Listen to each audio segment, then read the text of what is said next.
Alright, so there are two things that I wanted to talk about in this video. Firstly, it's relating to the player and the Canadiens. Secondly, it's going over a rumor that I didn't want to put in the title or the thumbnail, mostly because this is a really sensitive topic. So, today we're talking about the Montreal Canadiens and Matvei Michkov once again. The player that a lot of Habs fans are sort of pegging in as a potential Canadian at this year's draft. The Habs have the 5th overall pick, and with all the scouting outlets and draft reports coming about that this guy might be dropping a little bit come draft day, it boasts a very interesting conversation when you see that the Canadiens have themselves an opportunity to maybe get this guy. And the rumors had been popping up over the past few weeks saying the Canadiens want this guy, the Canadiens don't want this guy. We already made a few videos just kind of talking about each of the situations, so you're kind of already up to snuff if you've seen those. But the reason we're revisiting it once more is because you had Kent Hughes actually make an appearance on TSN radio and pretty much say what it was that Canadiens wanted to hear. There's about a 1 minute long clip that's going around on Twitter on TSN 690 of Kent Hughes possibly drafting Michkov, and like NHL GMs normally do, he goes out there and doesn't do his part in confirming or denying anything. He says a boatload of nothing,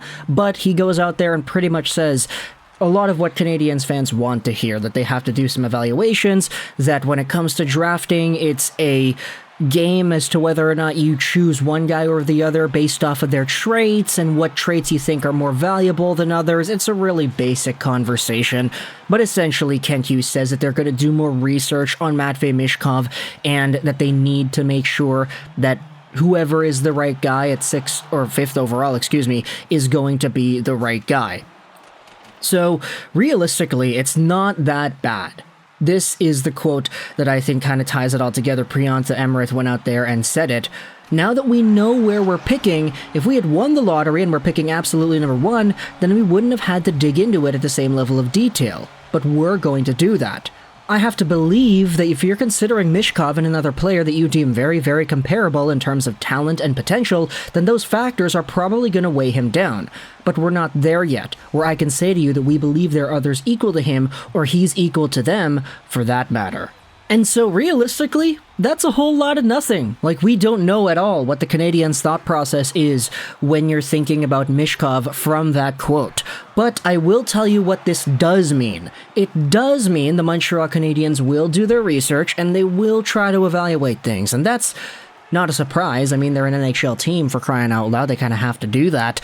But it does kind of feel better to know that the Canadiens will do their homework. They're not just going to dismiss Michkov because of the Russian factor, because of the contract, because of this, because of that, whatever. And for Kent Hughes, I mean, a lot of Canadiens fans, you're probably going to be making the Habs fans happy because they want to see Michkov with the Habs sweater. All the mock drafts and everything have Michkov going somewhere at 5, 6, 7 anyway, so if he is available past number 3, I do think he is probably the most talented player. You could debate over Adam Fantilli. In my opinion, he is better than Adam Fantilli in terms of talent.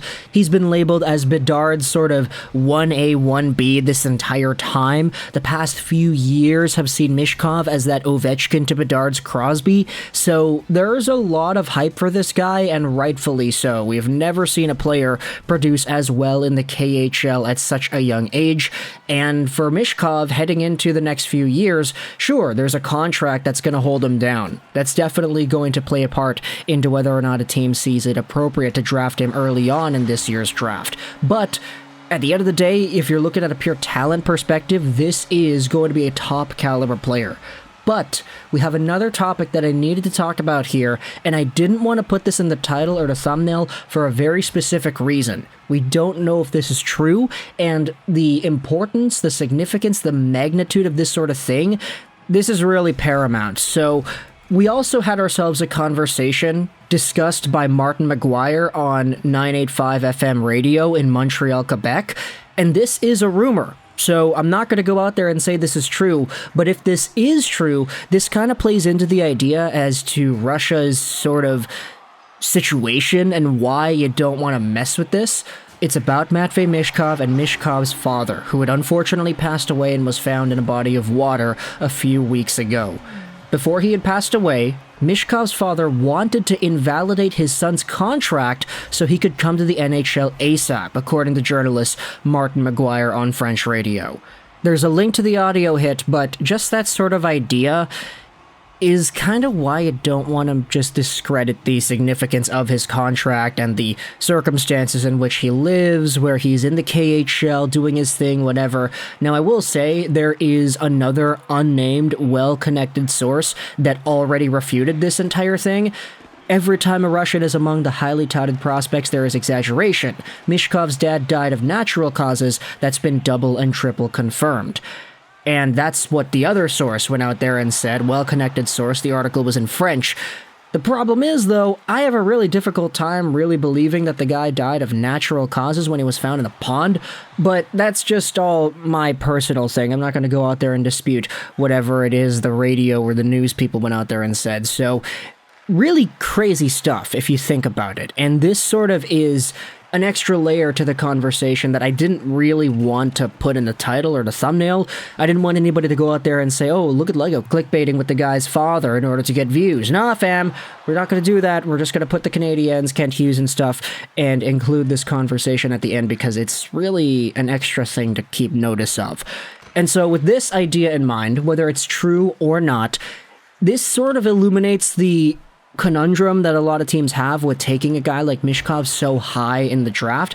Not necessarily because he's not a good player. He's a very good player, and everybody knows that. It's just you're more guaranteed with a Fantilli. Fantilli is the Hobey Baker winner. He's going to come to the NHL next season, and he's probably going to be good. Leo Carlsson, no qualms with him. He's in the SHL doing his thing. A young Matt Sundin, if he comes over to the NHL right away, then great. It's something that NHL teams have control over. But when you draft Michkov, you don't have control. At least for the next few years, you don't. Because he's in the KHL, he's got that contract, and you're really up to the mercy of SKA St. Petersburg to hope that his development goes properly. If it does go properly, then that's fine. In 2027, you have yourselves a 30, 40, 50 goal guy, and your franchise looks great. But if it doesn't go well, you gotta remember you have no control over this, then you're kind of crap out of luck. You're waiting until he's coming over, which is not gonna be soon, and other players taken after him will probably have NHL careers starting out earlier. So this is sort of why it's difficult, especially when you consider Russia and the geographical stuff going on right now too. Who knows if in 2027, 2026, the KHL is going to allow him to leave? What's the rule going to be like then? If this entire rumor of his father wanting Michkov's contract to be voided is true, then okay, that is a completely other conversation that we need to talk about in regards to Russian players and Russian laws. Now, I'm not going to say that's true 100%. There was already a source that refuted it, but at the same time, I mean, it was talked about on Montreal Sports Radio, so I did think it was at least worth mentioning. So either way, you can let me know your thoughts in the comment section below about Matvei Michkov and everything we had talked about here in this video.